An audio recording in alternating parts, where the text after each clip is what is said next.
গরম গরম ভাতের সঙ্গে আর কিছুই লাগবে না। যদি এই একটা পদ থাকে তাহলে এক থালা ভাত নিমেষেই শেষ হয়ে যাবে। হ্যাঁ বন্ধুরা, আজকের বানাবো গন্ধরাজ লেবুর পাতা দিয়ে ডিমের অমলেটের ঝাল। ভিডিওটা সবাই দেখতে থাকুন। সত্যি বলছি, মাছ মাংসর কান কেটে দেবে একদম এই ডিমের অমলেটের ঝালটা।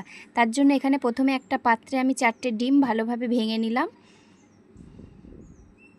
তার মধ্যে অল্প নুন আর একটু লঙ্কার গুঁড়ো দিয়ে ডিমের অমলেটটা আমি বানিয়ে নেব। আর একটু কুচি করা অল্প করে পেঁয়াজ দিচ্ছি এটাই। এবার কড়ার মধ্যে সর্ষের তেল গরম করে তেলের মধ্যে ডিমটা দিয়ে দিলাম। এবার ডিমের অমলেটটা খুব ভালো করে ভেজে নিতে হবে।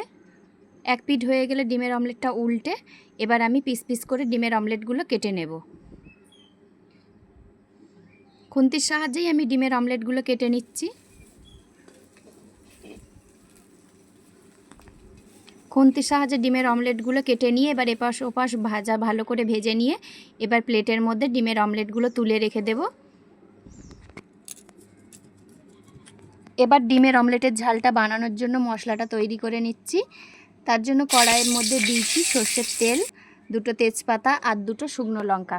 তার মধ্যে দিয়ে দিলাম 2টো বড় বড় পেঁয়াজ বাটা। পেঁয়াজ বাটাটা একটু ভালো করে ভাজার পরে এতে আদা রসুন বাটা দিচ্ছি। আদা রসুনটাও একটু ভেজে নেওয়ার পরে এতে দিচ্ছি লঙ্কার গুঁড়ো, হলুদ গুঁড়ো আর দিচ্ছি পরিমাণ মতো নুন।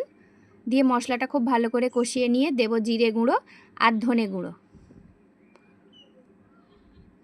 এবার দিয়ে দিচ্ছি জিরে গুঁড়ো আর ধনে গুঁড়ো। জিরে গুঁড়ো ধনে গুঁড়ো দেওয়ার পরে আবারও ভালো করে মশলাটা খুব ভালো করে কষিয়ে নেব। মশলা খুব ভালো করে কষানো হয়ে গেলে মশলা থেকে তেল ছেড়ে যাচ্ছে, দেখুন 4-5 থেকে তেল ছেড়ে গেলে তবেই আমি জল দেব। তার মানে মশলাটা খুব ভালোভাবে কষানো হয়ে গেছে। এবার এতে দিয়ে দিলাম জল।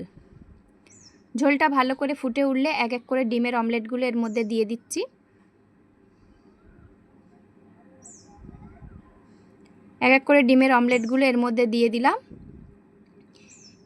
এবার এটা 5 মিনিট খুব ভালো করে ফুটে গেলে এবার উপর থেকে দেব গন্ধরাজ লেবুর পাতা। গন্ধরাজ লেবুর পাতা দিয়ে এটা ঢেকে রেখে দেব যতক্ষণ না গরম গরম ভাতের সঙ্গে পরিবেশন করছি ততক্ষণ। 10 মিনিট পরে ঢাকনা খুলে দেখব কেমন হয়েছে। দেখুন, একদম গন্ধরাজের পাতার লেবু পাতা দিয়ে একদম ডিমের অমলেটের ঝালটা রেডি হয়ে গেছে। গন্ধরাজ ডিমের ঝাল একদম রেডি। গরম গরম ভাতের সঙ্গে সত্যি খুবই দারুণ লাগবে।